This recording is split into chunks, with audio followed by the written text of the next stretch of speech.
I count on clouds to paint faces in the sky, swirling round stories ever changing by the wind. I count on morning birds to wake me from night, as I've learned to count on our love. Listen to the songbirds. Listen to the songbirds.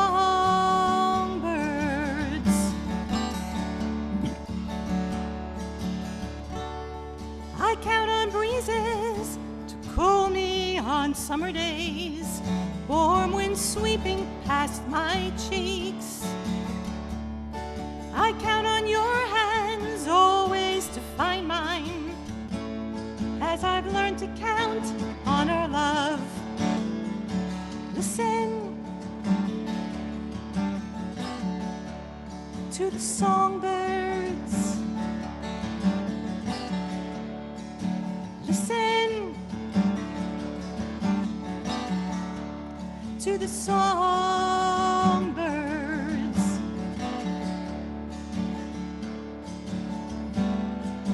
We've climbed hills to here, now anchored with roots, layers of our past, woven with threads to our youth. We've climbed hills to here, now anchored with roots, layers of our past, woven with threads to our youth.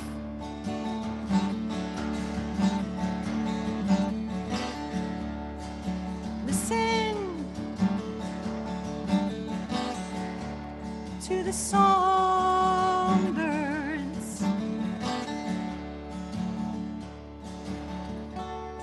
I count the years that have come and gone, but I cannot count the hours that lie ahead. All I can count is one breath at a time, as I'm counting on our love. Listen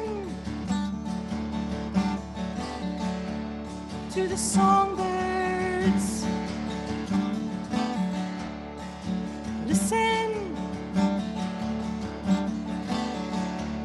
to the songbirds.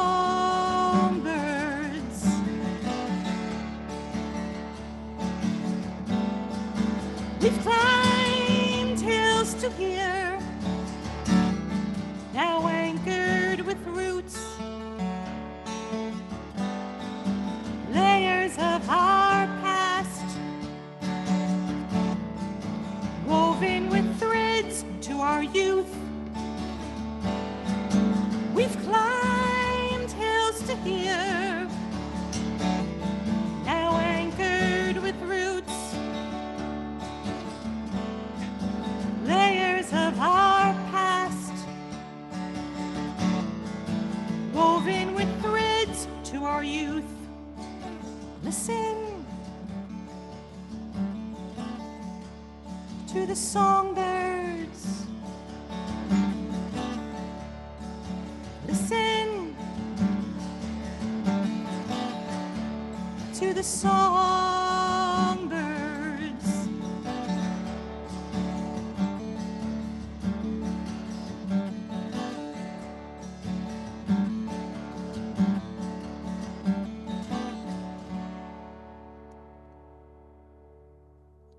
Beautiful, Linda. Beautiful, as always. Thank you. Welcome, everyone. Thank you so much for joining us. We have a beautiful, beautiful night planned here. You just heard from Linda Sussman. We will be hearing more from her later in the program. But I want to say Linda has been amazing. She's joined us. I believe this is her third or fourth time. We're both trying to figure it out. But we had the pleasure of meeting her virtually during the quarantine. she is very local to us, but I don't think that we just ever crossed paths before that. And we just keep wanting to invite her back because she's so amazing and she complements poetry so well. You know, her writing skills and her music just so perfect for our reading. So thank you so much, Linda. I'm going to tell you a little bit about her music, and her link will also be in the chat. I'll be putting it in there soon so you can check out her music. There's all different ways you can find it and her new album. Linda Sussman is a Long Island, New York-based recording artist whose music blurs the lines of contemporary folk and blues. Linda's music has received international airplay from New York stations FUV and WUSB to other parts of the US, UK, Europe, Israel, and elsewhere. Just 6 weeks after its February 2021 release, Linda's latest album, titled These Walls, ranked #1 on the Roots Music Report's Top 50 Alternative Folk Album chart. Pre-pandemic, Linda was touring the East Coast as a solo artist and at times performing with her studio musicians under the name The Linda Sussman Collective, including gigs at New York City's iconic The Bitter End. Linda's music is available on all streaming sites, and there's much more on her website, which, as I said, I'll be posting. Thank you again, Linda, though. It's always such a pleasure. And you always seem to have new music for us that we aren't expecting, and that's great too. A lot of you are fans out there on our YouTube.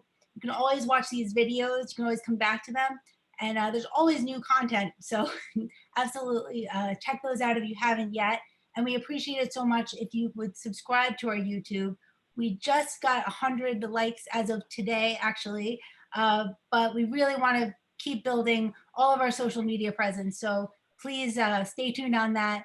And again, all these links will be in the chat very soon. Okay, so now I should introduce myself. My name is Caitlin Shea, and I'm the Events and Media Director for Walt Whitman Birthplace Association. And if you're not familiar with us yet, we are a museum located in Huntington, New York, which is located on Long Island.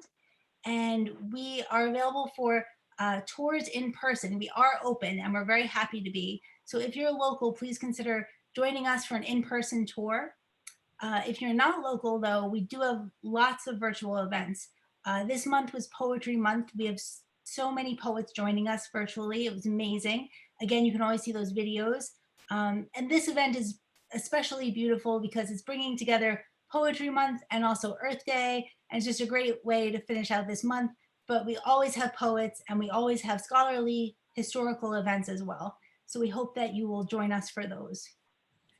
And I also always want to start every single program by saying thank you so much to everyone who donates.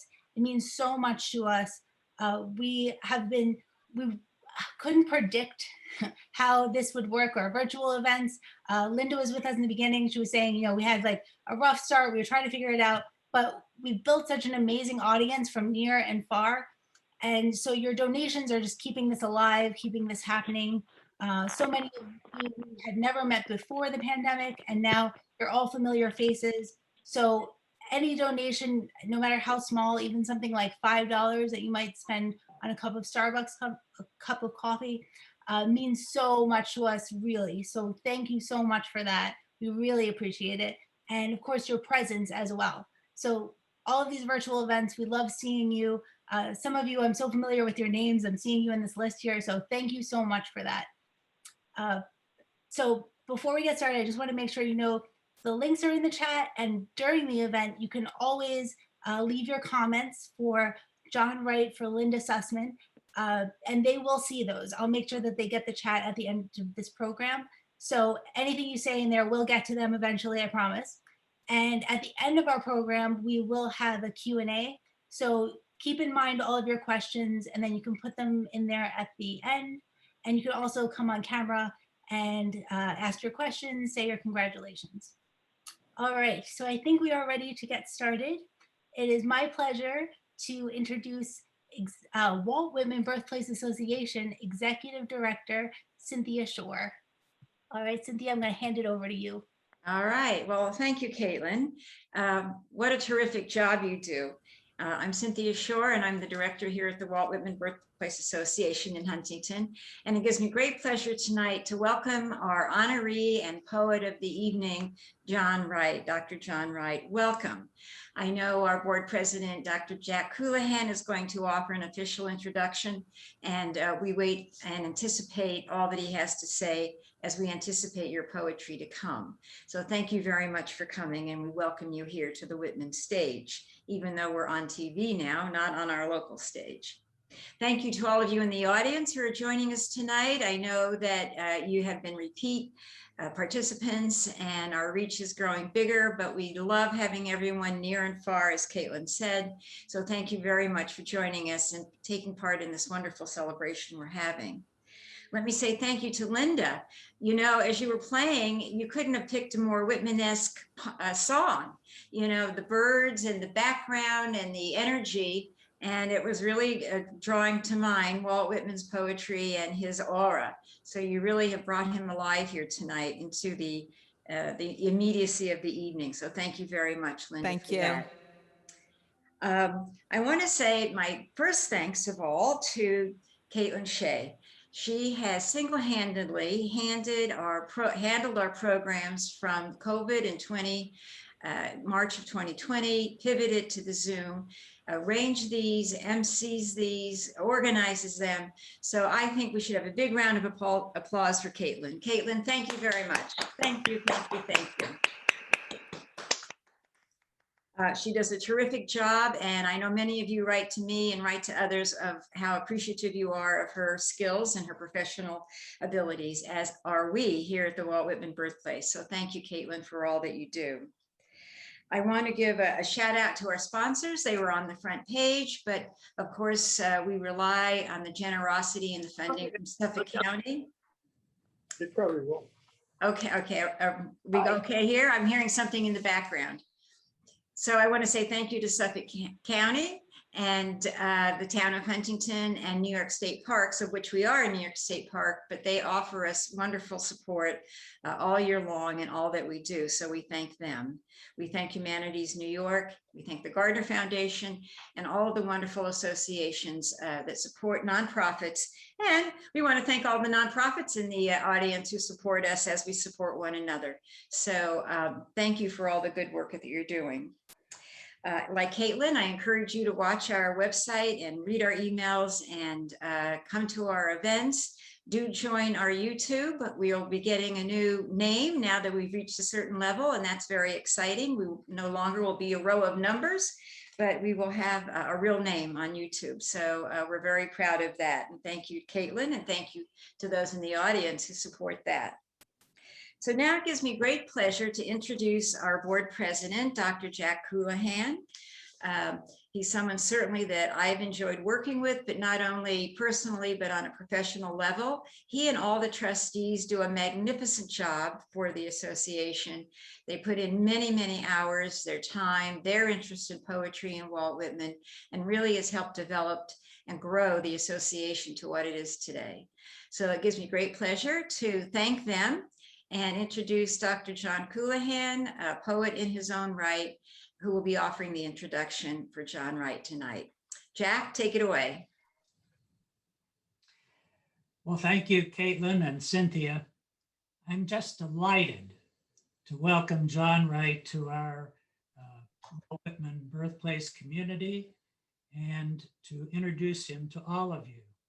You know, I've known John for about 30 years, and at the time we met, we were both middle-aged, successful physicians. John was in Seattle, where he practiced internal medicine and endocrinology, and he was associated with the Swedish Medical Center, where he was the assistant director for the residency training program, and also the vice president for medical staff affairs. Meanwhile, back in Pittsburgh, I was a professor at the University Medical School. But the other commonality we had is that we were both neophyte poets. We were just beginning our poetry career. And our meeting took place in a kind of neutral area. It was in Hawaii, where we were both attending a medical conference on literature and arts in medicine. In those days, John, much of his inspiration for his poetry came from his work in medicine and with his colleagues. It was concise and sensitive and wise and often witty. Wonderful poetry. And as an example, I want to read you one of those early poems. It's called Walking the Dog.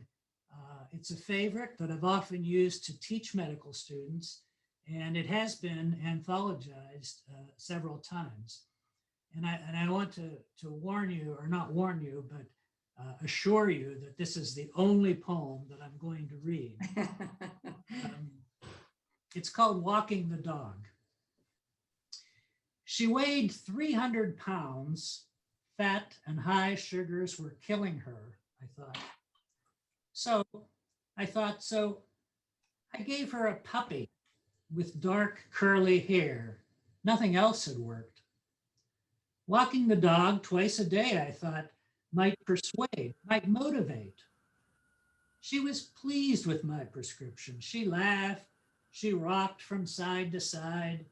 She lived for 12 years, hugging that little black dog, while her lean husband walked it faithfully twice a day.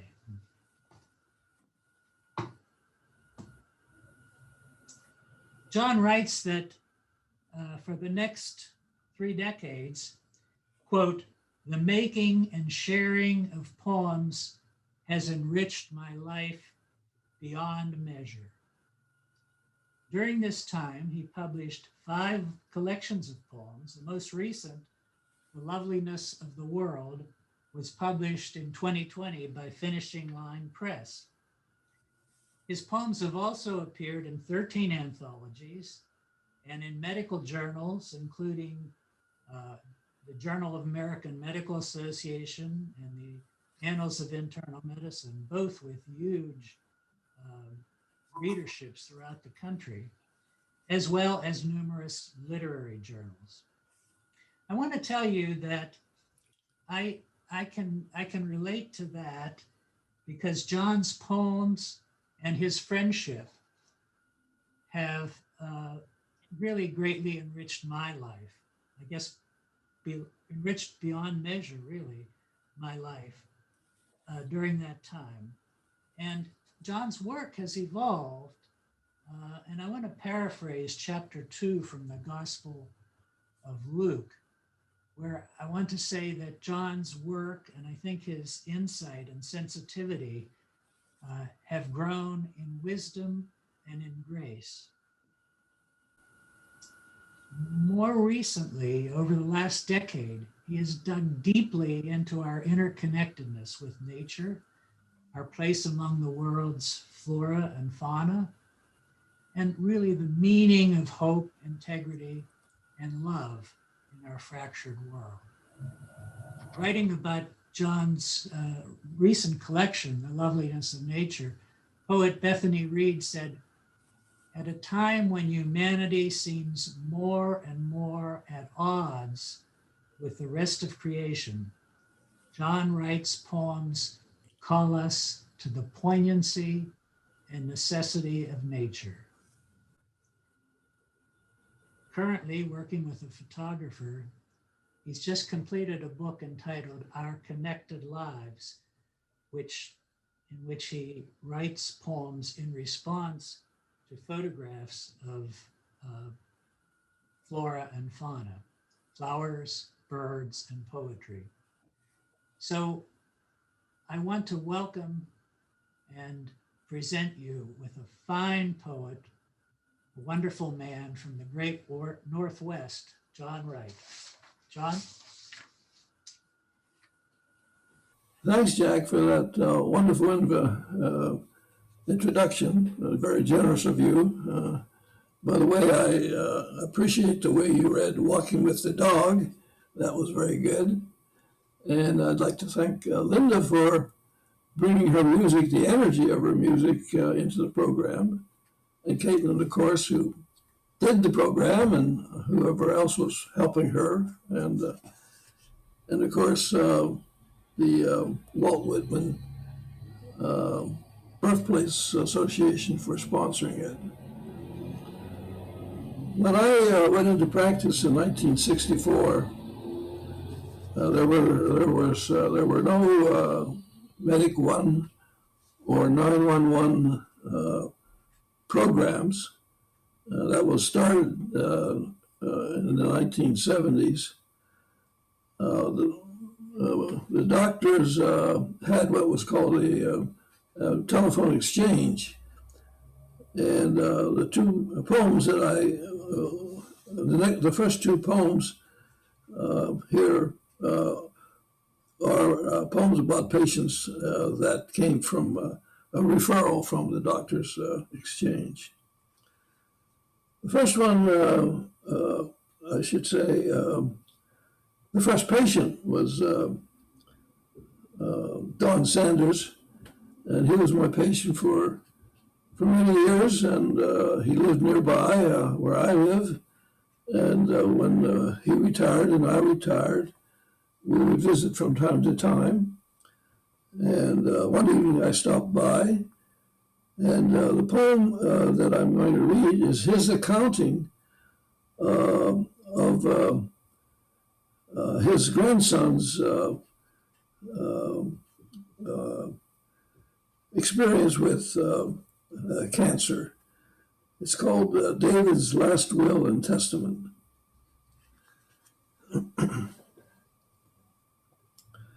I've known your grandfather for 36 years, twice as long as you've been given. But today he shakes his head and tells me, "What a nice young man." "Gosh darn," your grandfather says, and tells me, "He's just 18, straight A's. His girlfriend is the reigning Miss Idaho." "Gosh darn," he says, and tells me, "He works hard, saves his money." "Gosh darn," he says, and tells me, "He never complains, never asks why. So when the transplant failed, and the doctors told you 2 or 3 days at the most, you asked to see your uncle, the attorney, to make out your last will and testament. Left your gold coins to cousins, and for your 5 best friends, first class to Honolulu for 10 days. One comfort for yourself, to rest as close to grandmother as possible." "Gosh darn," your grandfather says and tells me, "I gave David my place." This next patient is a relationship between a doctor and a patient that's somewhat unorthodox. Now, of course, every relationship between a doctor and a patient is unique, but as I read through this poem, you'll see how unorthodox this particular relationship was. The main thing, of course, is the outcome of that relationship. It's called Nordstrom Slippers for Ed B. These slippers, soft leather, zipper front, wool lined, bring back Ed B, addict, alcoholic, one man looking for a hit. We had quite a ride, me and Ed, broke all the rules. Now and then a shot of Demerol, the occasional $100. He lugged a gun, threatened over the phone to blow my brains out. A month later, gave me a Rolex, got with racetrack dough. It was more than 2 Pennsylvania boys trying to make it in Suicide City. More than high blood sugar and cardiac pain that kept us trusting for 3 decades. He got on with Greyhound, stayed for 15 years, had fresh sheets for the first time. 3 months before a treatment, 3 months before a retirement, he never dreamed. I got the nurse's call. When I arrived, he was dead. I had admired the slippers he wore during that hospitalization. Bought them in Nordstrom's, he boasted. 8 years later, on the first cold floor of autumn, I step into my slippers and suddenly know it was Ed too who showed me. You'll do better once you realize you're doing the best you can.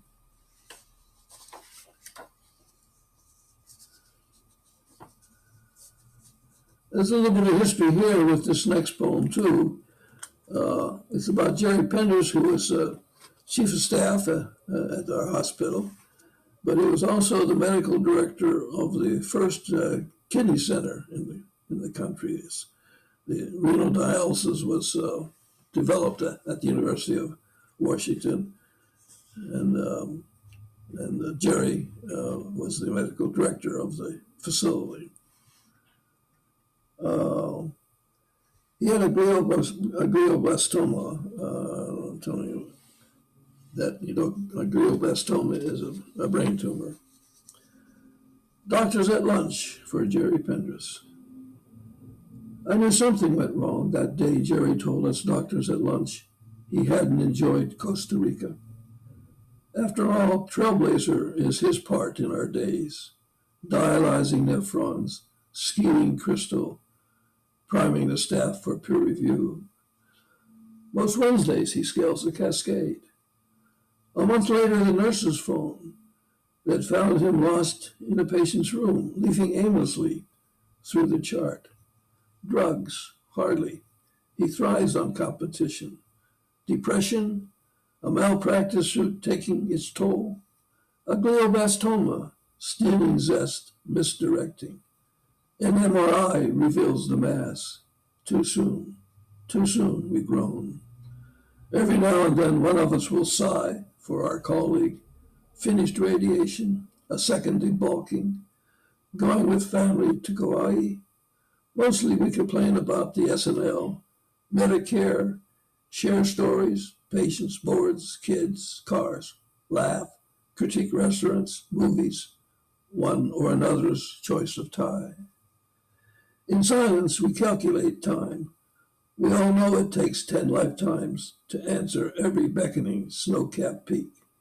Inhale deeply every purple alpine meadow.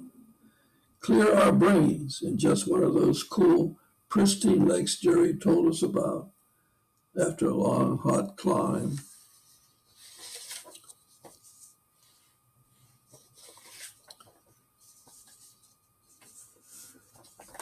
When I was diagnosed with prostate cancer, I arranged to have lunch with two experts, two doctors, to discuss what to do about it. And we had lunch at the Fry Art Museum, which is a private art museum near the hospital where we work, and frequently doctors have lunch over there too. It's called Lunch at the Fry Art Museum. Excuse me.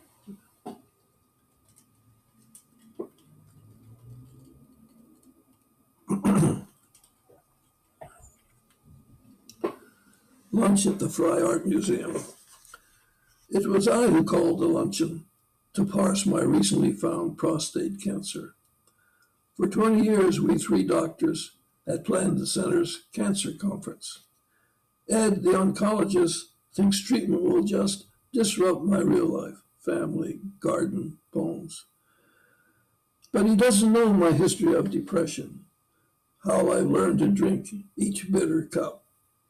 He's taken up the cello with gusto. Gil, the pathologist, is moved by my calm, but he will never know the relief that flows when death by one's hand is displaced by less troubled streams. He's considering the violin he laid down for medicine.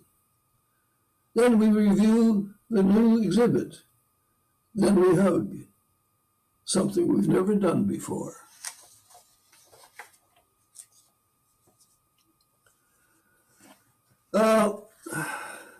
My family, my internist wanted me to start on statins and high blood pressure medicine, and I was hesitant to get started on that regime. So I asked him to prove to me that I had actually even had a problem. So he said, all right, and he sent me for a cardiac tomography exam. And the technician who did it said, your doctor will be calling you in 2 or 3 days for the report. Well, that evening, the doctor was on the phone telling me that my tomography report suggested that within 2 years I would have a cardiac event. So I had to digest that bit of information, and this is a poem that resulted from that. My tomography report. It's not like I need, at 72, continuous denial of death. Actually, knowing it will be my heart, that most common of doors, comes with relief. Still, I did expect when the news came, clarification would begin. Contrast between greens sharper, yellows turn golden, white suddenly transparent. But no, edges of tree shadows moving across my spring lawn remain silent. Horns in the Andante of Mars ninth, still only distant calling. Those I hold close, no closer. The only difference, 3 pill bottles lined up behind my Listerine toothpaste. A spray vial of nitroglycerin just in case in my keys pocket. And these annoying rumors whispering along the dark alleys of my chest.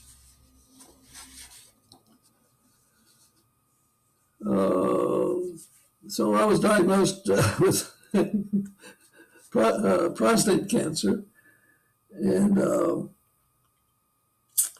this is a poem about my treatment.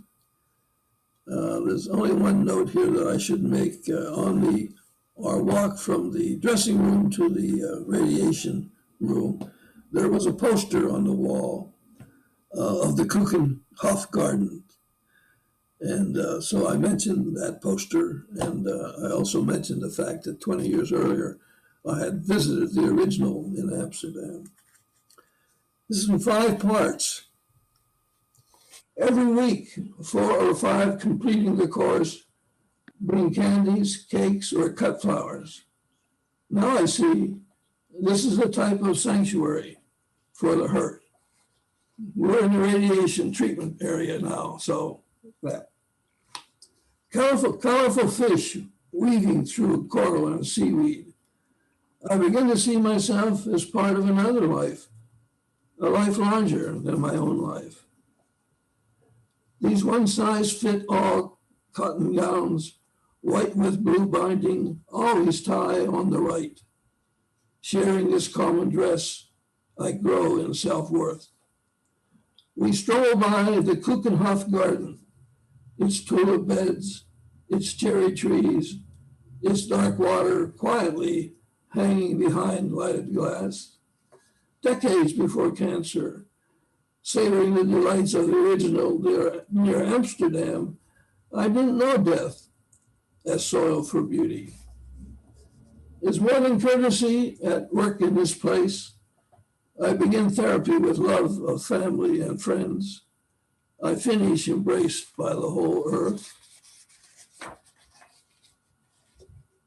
This is the last one before that music break. It's called Some Poets I've Slept With. Last week in my brass bed, I slept with Lee Robinson's Heresy. I'm eased by her poem, Grief, about to Don Hall's loss of Jane Kenyon. I've also slept with Otherwise, Kenyon's portrayal of bipolar life, and Gratitude, even as she lay in cancer's adamant arms. In my spiritual years, I loved Mary Oliver and Denise Levertov, but now I get more pleasure from Zambrowska's hardscrapple poems. I also share this bed with Billy Collins, his serious fun with chess on wheels, who can't let go his God, with Stephen Dunn, who can. Last night I slept with Heaney's The Spirit Level. This morning, as it lay on the floor, open to mint, and my mind, like his, reaches to deep patches in the far past. My mint drew near the spring house, where milk and butter kept, whose water blessed my grandparents' thirst. Now I too know it as a scent, as a promise that came early and does not fail.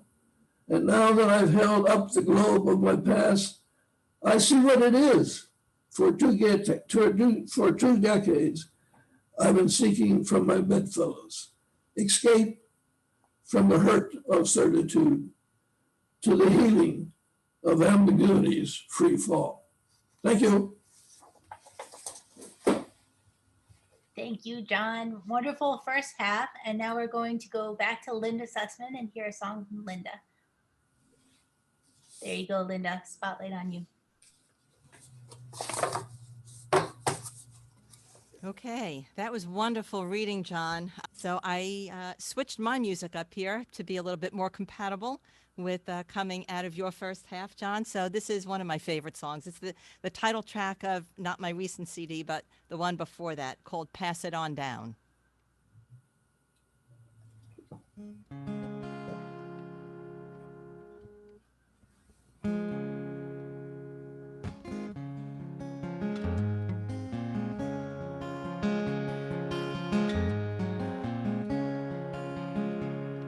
Oh, you live a good life, you pass it on down.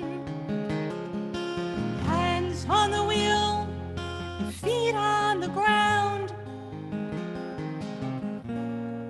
Rise before sunup, work until dusk. Provide for your family, a life born of love.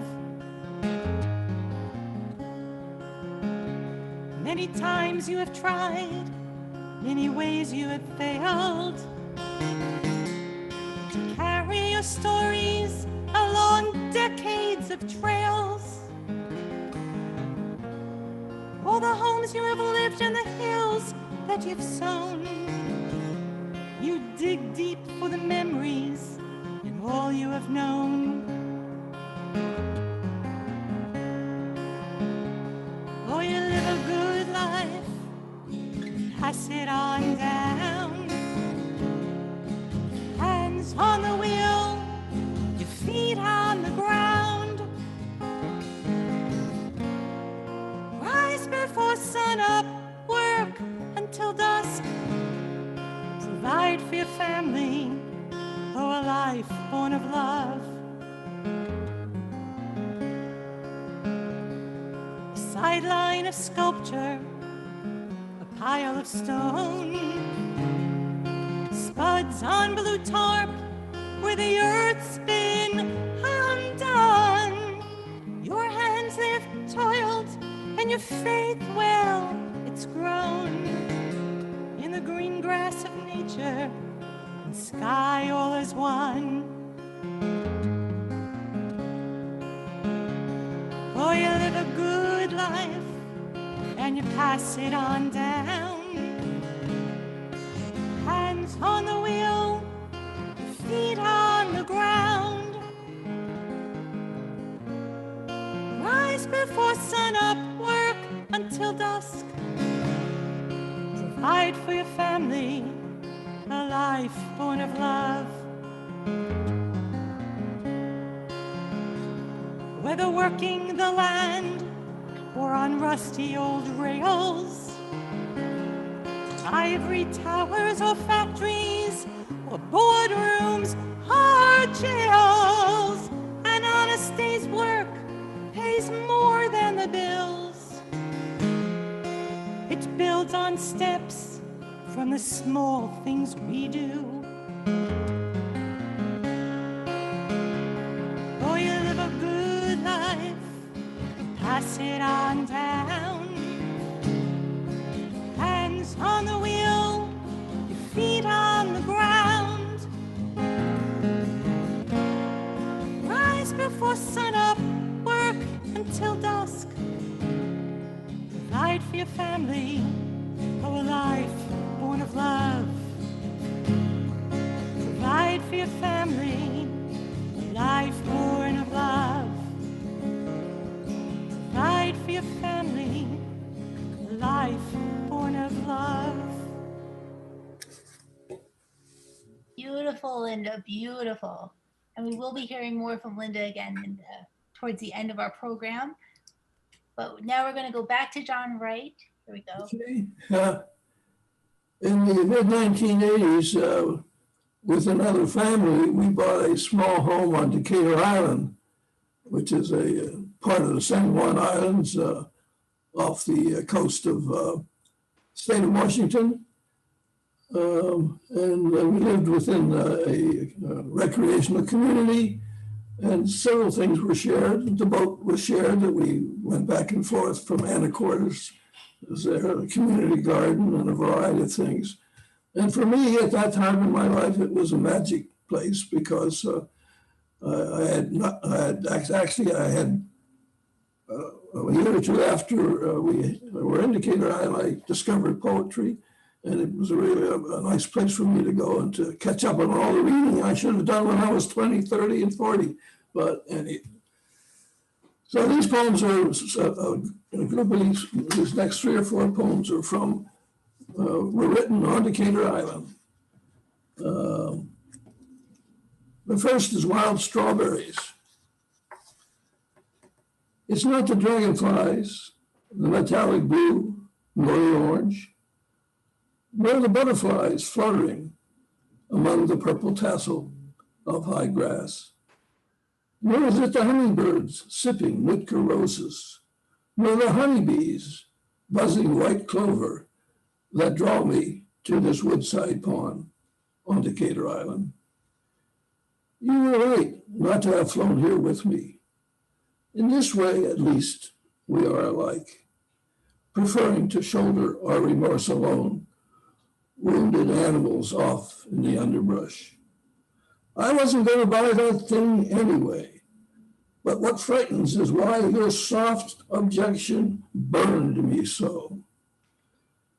We've been married 35 years, you said, tears seeping from hurt eyes.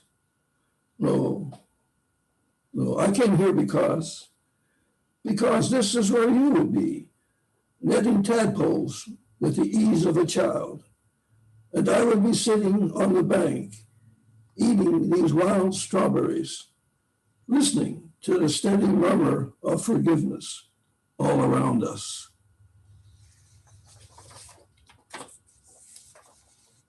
Fallen snow. After a night of high wind, snow fell all morning, covering this small island with tenderness. And with tenderness, a hush, silencing radios, muffling the roar of planes. And with hush came an unseeable presence, a presence I've rarely imagined, so real. And with presence came an acceptance of all that lies between the white earth and sky. And with acceptance, I tramped with my thin friend through fallen snow, all afternoon believing love holds us as one, even those 3 mocking crows.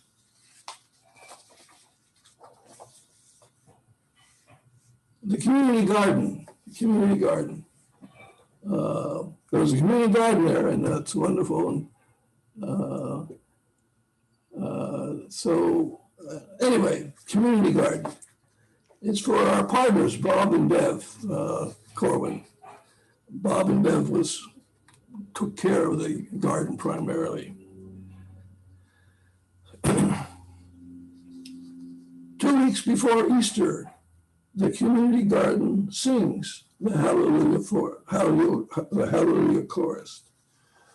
Fruit trees pruned, yellow plum in blossom, lilac clusters promise of purple, forsythia and wild currant in full show, tulips and daffodils soon to flower, raspberry canes cut tidy, vegetable boxes awaiting seed, compost bins ordered, grass mowed for an evening wedding, native stone size for border and terrace for resting in shade, to stand as watchful acolytes.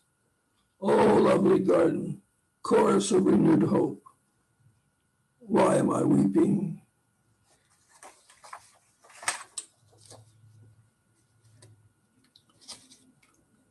Gems and fairy tales.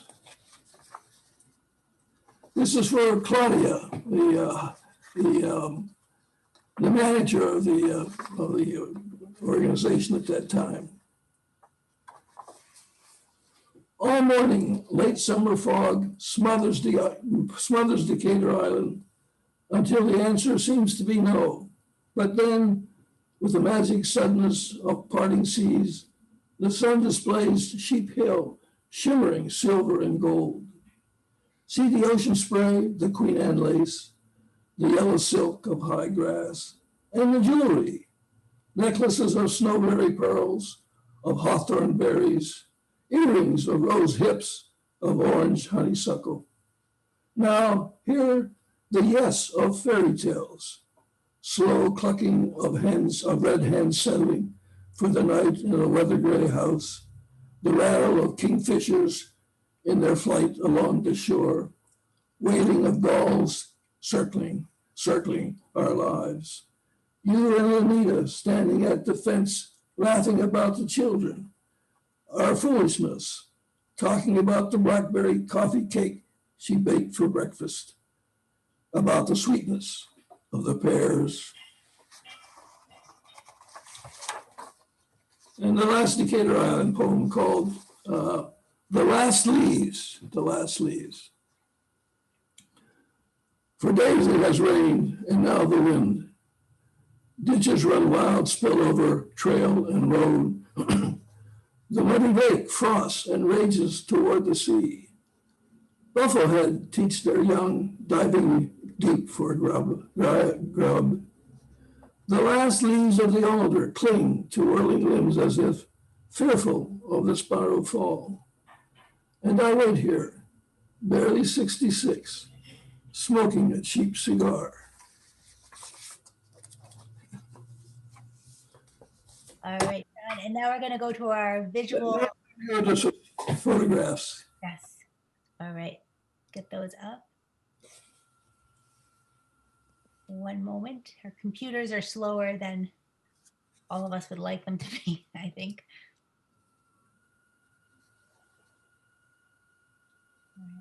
And there it is. Okay. Yeah. 1 second. And that's full screen for everybody, right? That's okay. This is a possible front page, front cover really of a book that Terry Olmsted and I have been working on. Terry, down here, Terry is a well-known photographer in this Puget Sound area, photographer of birds. And for 4 or 5 years, we've been working together, collaborating as it were. He takes photographs and I try to write a poem to that photograph, not a personal poem, not a, when I write a poem about one of his photographs, I don't write about robins in general, I write about that robin. So that's the little difference about this particular manuscript. We have about 100 pages of photographs and poems. And now I'll give you an example of 4 of those photographs and poems. The licorice fern and the Rosa woodsii. The Rosa woodsii is just one fancy way of saying the wood rose. There they are. No, there we go. Yeah, there you go. See all these ferns up here. These are licorice ferns, or also called resurrection ferns. And this is just a wild rose that was in the backyard or in the backwoods of my place. And so one day I realized what was happening particularly with the ferns, that I've been missing the ferns coming and going all those years. And it sort of is what turned me on to paying attention to nature more than I had been. And the poem that I wrote for that particular photograph, the Resurrection, the poem is called Resurrection. Oh, by the way, the Native Americans took the roots from this fern and were able to dry them and grind them to powder and use them for seasoning for whatever that they were, water or whatever. And I did that one year. I harvest the seeds, dried. I use them in my coffee for a while. The name of the poem is The Resurrection. Careless eyes, indifferent ears, an impoverished heart. It took me years to relish the eagle's cascading call, the flicker's winging flight. Even in my backwoods, how long before I cherished the pink petals of Rosa Woodsii? I've tramped this town for decades, oblivious of the licorice fern, high on the bark of big-leafed maples. Missing its old fronds, rust in May, shrivel in June, vanish in July's dry heat. And then, unexpectedly, as if mud slid off my eyes, I see its fronds cry out, as if from death, in late October's morning rain, its hidden roots running cool beneath the darkest moss.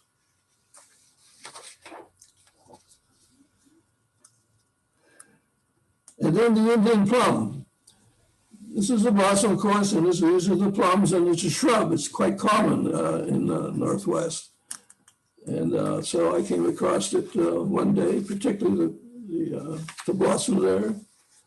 And I wrote this poem called Mercy. Take, for example, the Indian plum. It doesn't boast that it's the first native shrub wakening from winter sleep. Nor does it see itself this first week in March with its lacy white blossoms and chartreuse leaves, a crystalline chandelier. Nor does it claim that bearing bittersweet fruit for squirrels and songbirds is its salvation. Yet this morning, when winter darkness with its ceaseless drizzling has me crying, uncle, its rebirth for me becomes a tangible mercy. Now the cormorant, the double-crested cormorant. It's called All Business, All Business. Years ago, I watched on a piling in Skyline Marina, a cormorant perform. That's the way I thought about it then. The backdrop, Mount Baker in a blue sky. I thought of the play as comedy. I almost applauded the actor's superb in native sincerity. But as I studied this bird, webbed toes tight on the top rail of a fence, wings out drying to catch fish, eyes scanning for menace. He's all business. Look at him. He's not resting. His pose is not pretense.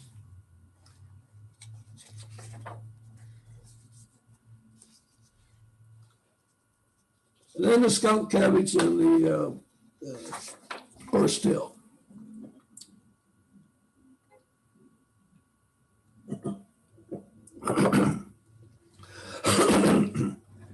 It's called Outsiders. Outsiders. You will not find these plants in the formal gardens of our Puget Sound neighbors. While the cabbage has a certain appeal, a yellow shield and a yellowing flower, it offends the fragrances among tidy beds with the scent of a cornered skunk.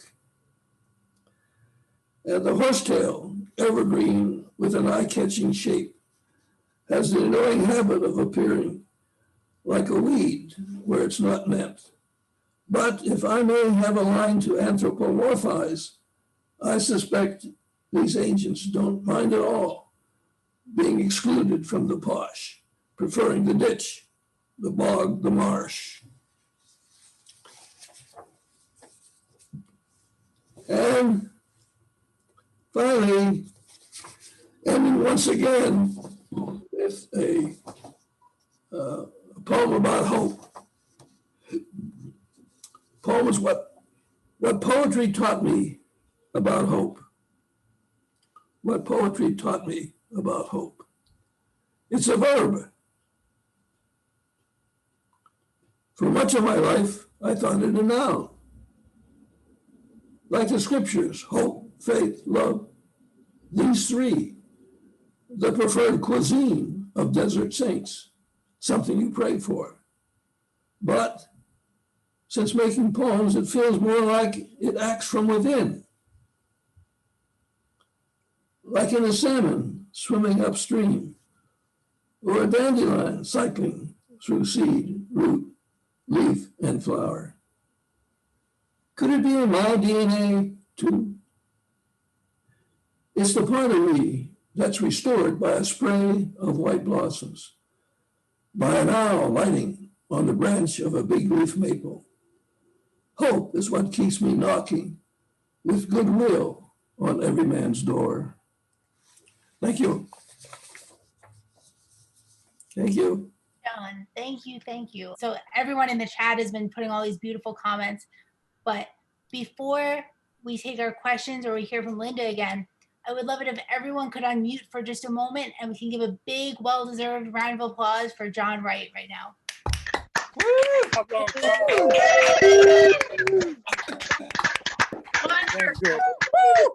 Thank you. It was great, John. Great. Yes. Good job. My son. Beautiful. Oh. We will have a time for questions and for if people want to come on camera individually and say congratulations, all that in just a moment. So start thinking about any of the questions you might have, and we're going to hear from Linda again, and then we'll jump right into the Q&A, all right? Okay, Linda, back to you. Okay. I'm going to share, boy, John, your poetry is just exquisite and really inspirational. So that leads me to my next song, which wasn't my next song, but is now, called A Little Bit of Heaven.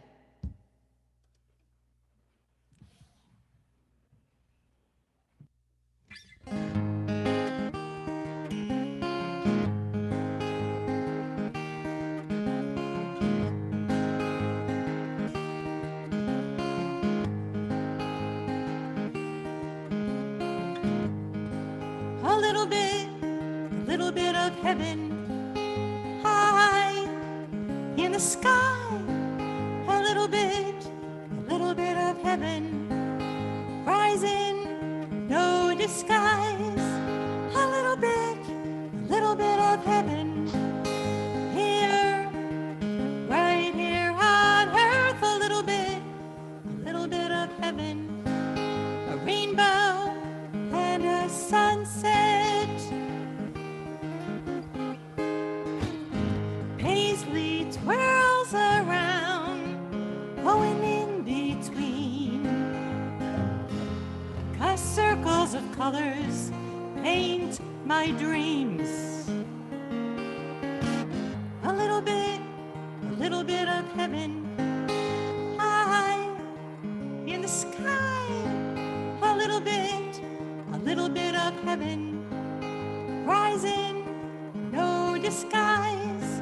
A little bit of heaven here, right here on earth. A little bit of heaven, a rainbow and a sunset. I fly in breezes, scarves in the wind, dancing up melodies where I've been. A little bit of heaven high in the sky. A little bit of heaven rising, no disguise. A little bit of heaven here, right here on earth. A little bit of heaven, a rainbow and a sunset.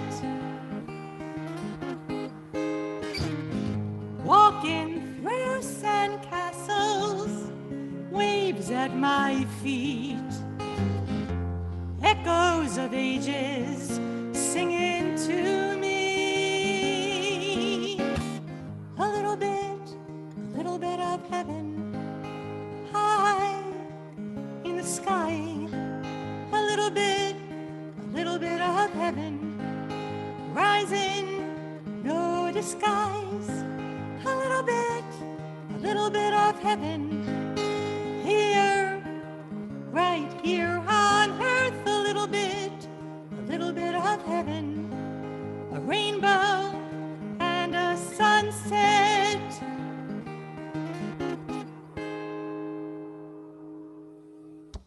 Beautiful, Linda, beautiful. How lucky. And how lucky are we to have such talented people here with us tonight, and so frequently here at Walt Whitman Birthplace, especially virtually from all different places. We have John from near Seattle with us tonight. And so we want to go to our question and answer, and I invite everyone to come on camera, and what will happen is if you start speaking, the camera will go to you naturally, and you can also raise your hand and I'll call on you if you'd like to do it that way. And again, in the chat too, I can read any, there's so many beautiful comments. I just don't want to take all of our time reading all of them. But again, John will definitely see them after this program. All right, so anyone who wants to just jump on, you can just start speaking and the camera will go right to you. I have a question. Okay, great.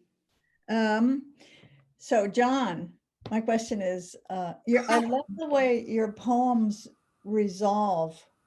Like I noted down, wait a minute here, the community garden poem, oh, lovely garden, chorus of renewed hope, why am I weeping? I love that. And then another one, I mean, they resolve. And so another one becomes a tangible mercy. I mean, just the end lines are fabulous. And so how do you do that? It's Priscilla Long, who's known me for 20 some years. And she's been my teacher and editor. Well, you know, I think it comes from my midbrain somewhere. I think I mean, I think it's something we're all dealing with. Genuine feelings. Yeah. And in those situations, I mean, the song "A Little Bit of Heaven" that Linda just sang is to the community garden. We've always, everyone up there who has ever seen it says, this is a little bit of heaven, and right here on earth. So I think part of my response to something like the Indian plum, it's a tangible mercy, has some of that in it, some of that idea of heaven here. My poetry, I think, over and over and over again, tries to make the point that this is it. Mm-hmm. This is it, and we are together in it. And so I look for things that speak to us on this earth together.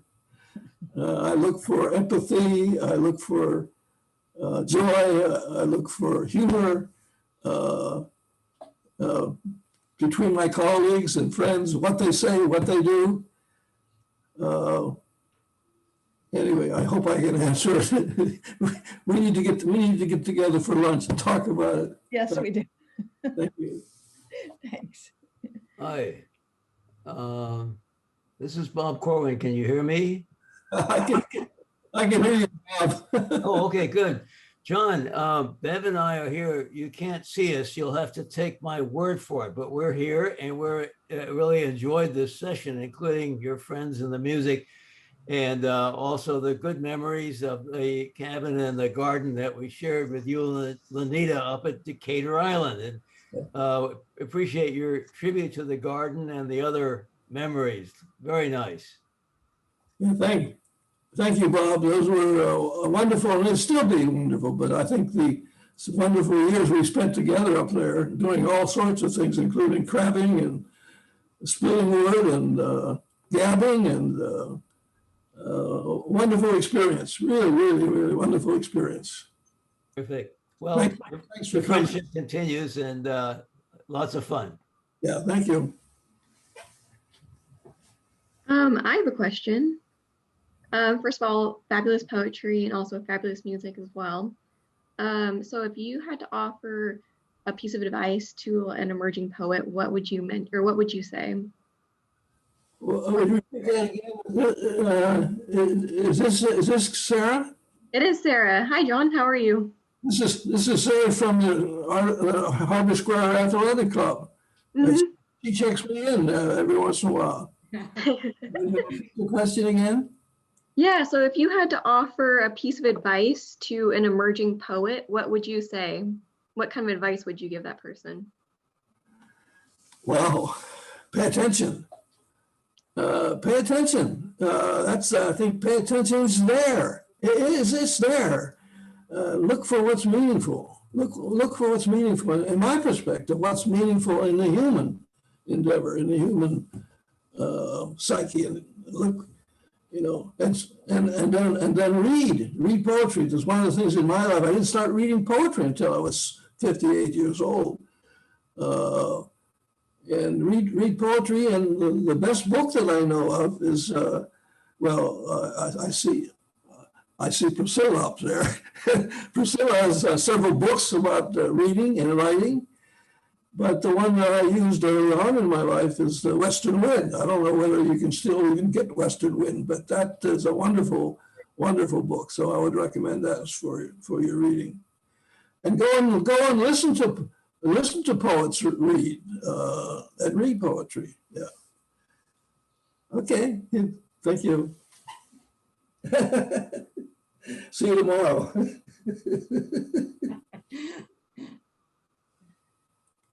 Some great advice in there too. Anyone else want to jump on camera? Just start speaking. Oh, John, thank you for helping us. John, thank you for helping us recognize what's important in all our lives and for setting a perfect example of how to deal with the unexpected. Yeah, thank you.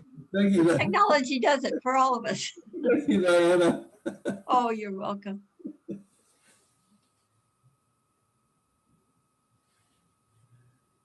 Yeah.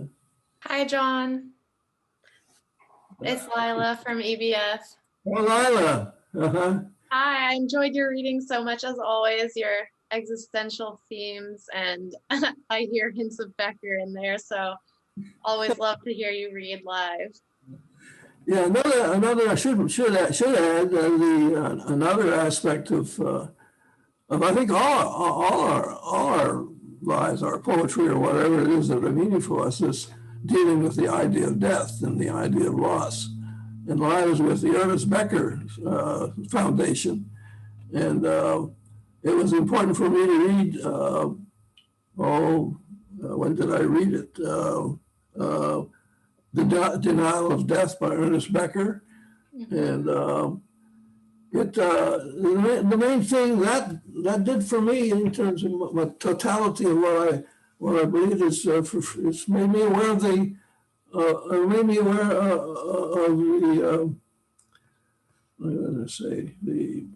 the tribalness, the tribes that our tribal lives, and how we have to get through that to meet others on a straight on basis. I haven't seen you for a long time. Come up and visit us sometime. I'd love to. Yeah, hopefully now that I have a vaccine and COVID is maybe at some point it'll be safe. So I'd love to come say hi. Next time I'm in Seattle, I'll let you know. Okay.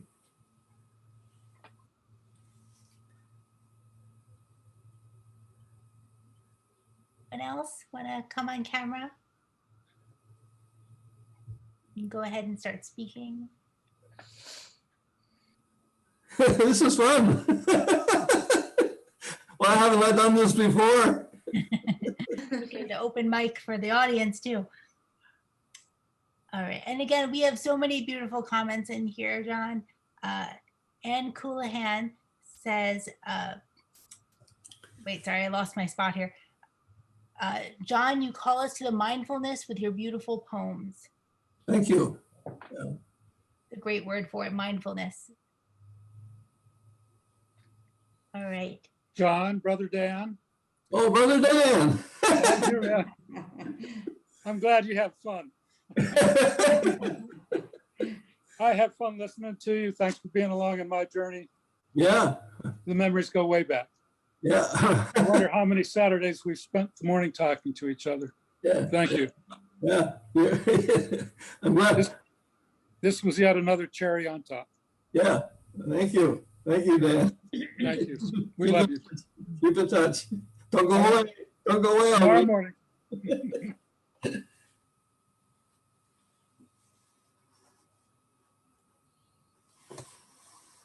All right.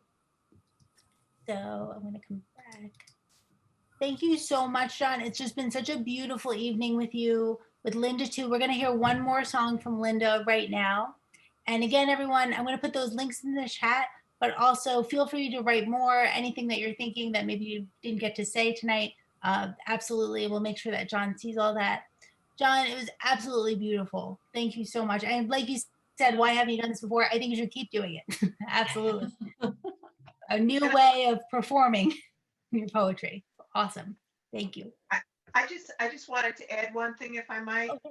Yeah. John, hi. My name is Nancy, and I'm on Long Island. I was so moved by your beautiful poetry, and then all these people talk to you, and you seem to know them and inviting them there. I want to be your friend and come visit you in Seattle. That's how I felt as I listened to you. And I was so moved by your work and so touched by your words. So thank you so much. What is your name again? Nancy. Nancy. And where do you live? Long Island. Well, you live on Long Island? Uh-huh. Yeah. Yeah. So thank you so much. Yeah. You're welcome. My pleasure. I enjoyed it. You can tell I enjoyed it. Oh yeah. Yes. And that was part of what was so wonderful about it. Really. Yeah. Your joie de vivre. It was beautiful. Thank you. You're welcome. Thank you for that. And, you know, before we go back to Linda, I'm going to have our executive director, Cynthia Shore, join us again. Here, Cynthia. Okay, thank you. Yes, I'd like to say thank you to John. It was beautiful. Thank you to Linda. It seemed like you choreographed this and worked on this for hours, and you complimented each other so well. I'm not so quick to write responses in the chat group, but I do want to say that I appreciate your courage to write about yourself, and certainly to create the song of yourself like Whitman inspired you. And you have inspired us to think about our own songs of ourselves and how we're connected. And you bring up in my mind kind of the transcendence of Walt and the transcendence of all of us with each other and with nature. And the photography was beautiful, and the poetry that arose from that is just lovely. So thank you so much. It was a delight. Thank you. All right, and we're going to go back to Linda. And afterwards, we're going to give Linda a big round of applause. We're almost there. I know everyone wants to give that round of applause all throughout the night, but it builds up over time. So, all right, Linda, back to you. All right. Well, this was just a wonderful night. And thank you, Caitlin, for inviting me. Thank you, Cynthia. And John, such a pleasure meeting you. I just loved playing my music interspersed with your poetry. It just was a fabulous night. Be sure to let me know if you come to Seattle. I shall. So I'm going to take us out here with a fairly new song of mine called Honey, We Gonna Fly. Hey.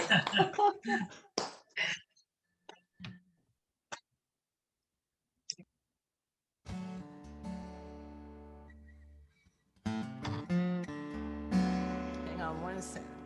All right.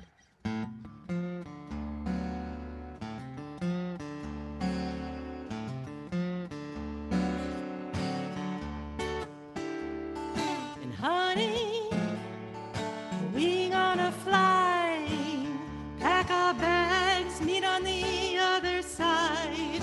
A little bit crazy, a whole lot of right. I'm gonna love you all through the night.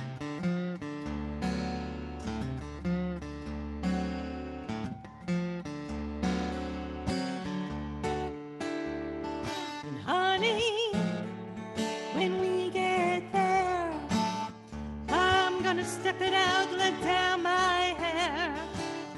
I melt in your arms, I drown in your eyes. I'm just a mess most all the time.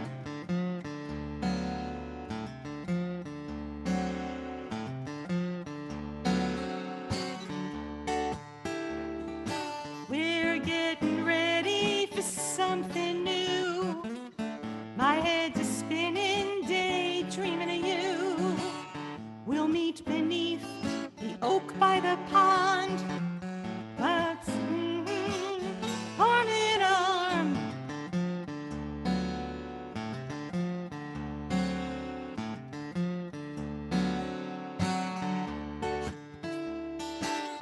Honey, hold on tight. The clouds have shifted way out of sight. You took my heart right off the vine and found it beating in double time.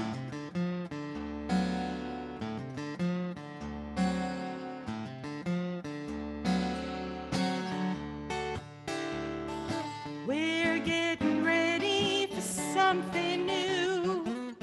My head's a spinning, daydreaming of you. We'll meet beneath the oak by the pond, out of the shadows, arm in arm.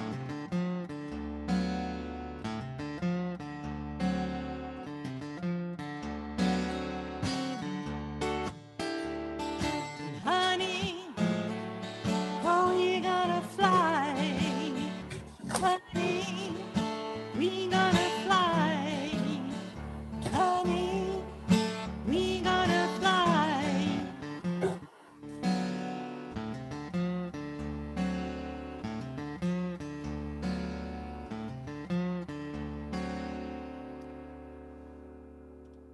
Linda, amazing, amazing, amazing.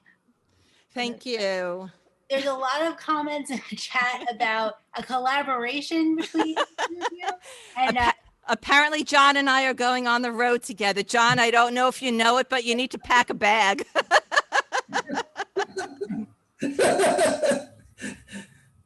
I know, I think it's happening. I think this is going to be how they met story for this collaboration.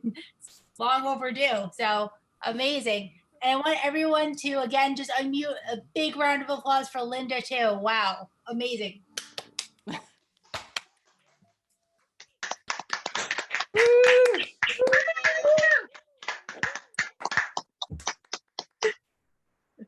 Thank you both so much. It was beautiful. As you can see, people want more. So we're going to have to schedule some more very soon. Before your road trip, anyway. I'll get you virtually. All right, everyone. And I'm going to put those links one more time in the chat. Thank you, everyone who joined us, too. It's so wonderful to have you with us live. It's a really special thing, and you're supporting artists every time you come to a live event. So we really appreciate that. And, of course, there's always recordings. If you miss one, you can go back and see them again. But Linda and John, phenomenal job. Wonderful night together. And we'll be hearing more from you both soon. Thank you so much.